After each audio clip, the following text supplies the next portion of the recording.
All right, welcome everybody. So this week we're going to take a look at a couple of corrosion-resistant Torx L-Keys.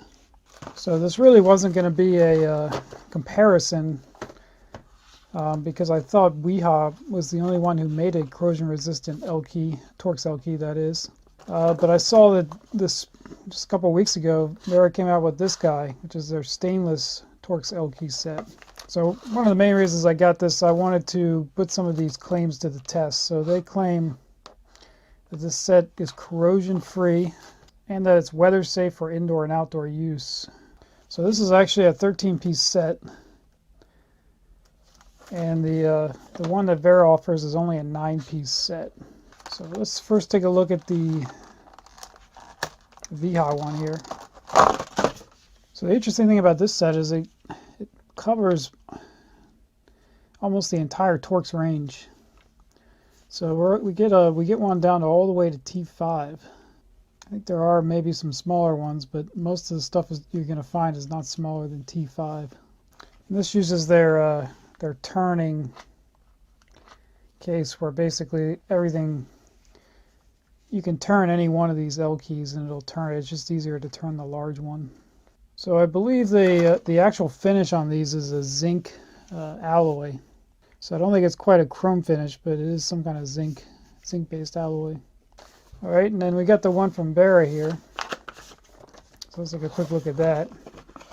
So right away, there's a huge weight difference in these, and you know that part of that's because this one has 4 more L-Keys to it, but it only has one size larger. It's got the 45. While the stainless one only has the 40. So the stainless one, it only goes from 8 to 40. So it doesn't have a 45, and it doesn't have the 5, 6, 7 that the Weha one has. But these have their sleeves on there. I was always under the impression the reason why you didn't see many stainless Torx tools out there is because the stainless alloys were not strong enough for these tines. They might get twisted or broken off. I guess I trust the engineers have done their testing on these, and we'll of course do some testing in the future to see if they really do hold up. So these particular ones have the holding function feature, which kind of like tapers the Torx profile so that it actually wedges itself under the bit. So one thing I did do is I picked up a brand new regular Torx L-Keys. So this is a Weha one. If you check this out, they're both stamped, but they say exactly the same thing. That's kind of odd to me. I would think that the coated one would have some kind of different part number on there. So I guess one advantage the Weha has over the Vera is they got a stamped label as opposed to the sleeve. And as we've seen before, that the problem with these sleeves is that this text is not very deep on the sleeve. So as soon as you get any kind of abrasives rubbing against here, you can easily wear this away so you can't even read it. So if you check the weights on these, this is a T25. So I got 28 grams for the Vera, 28 grams for the Weha. So that's interesting, even though this doesn't have a sleeve on it, it's exactly the same weight. And pretty much the same weight for the uncoated one. It might be a couple of milligrams less. It does look like the Weha is just a hair longer than the Vera. All right, so I think what I'm going to do next is I'm going to take these outside on our environmental test board, and I'm going to bring in the Vera L-Key that I left out there. I think I put that out in January, so we'll go out and see how that's doing. Last I checked on it, it had quite a bit of rust on it, but I think it was mostly surface rust, so we'll see what we can do to recover it. Alrighty, so I'll take these 3 outside and we'll blend them up. Alright, so we're outside of the tool board. So I was mostly doing this to test the sleeve to see how much it would fade and if it would actually break down. Looks like it's doing alright. So we'll take that inside and get a closer look at that in a little bit. Then we'll go ahead and in its place we'll put this Vera one here. On the opposite side here we'll put the VHA coated one. So I'm kind of running out of pre-drilled holes in this piece of scrap I have, so I'm going to put the uncoated one down here. Okay, so let's go inside and take a look at that Vera one that was out here for a while.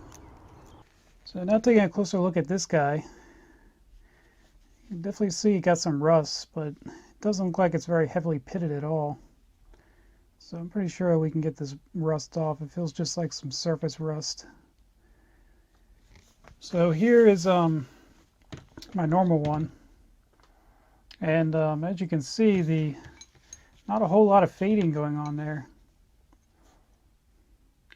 Really can't tell at all if it's faded. So I'm guessing this is high density polyethylene material right here. That's known for not being. That's a material that's known for not fading from UV exposure. So first thing I'm going to do, I'm going to try to get rid of. See if I can get rid of this. Trim this off a bit.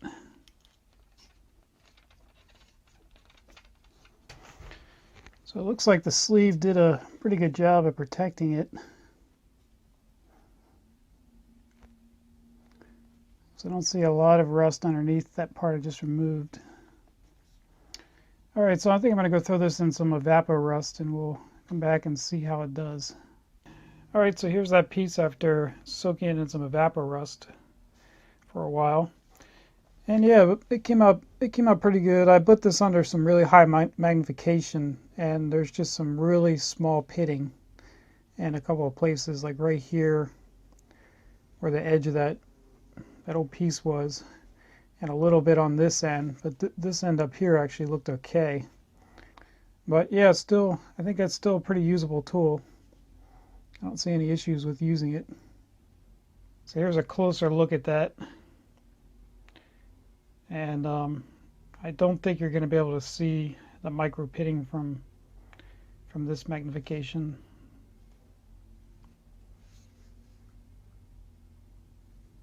Okay, so I think maybe in a couple months, maybe longer, we'll go out and check those 3 that we put out there and see if we start seeing any corrosion on the 2 that are supposed to be corrosion resistant. And then we'll go from there. So hopefully you guys enjoyed that. Catch you guys next time.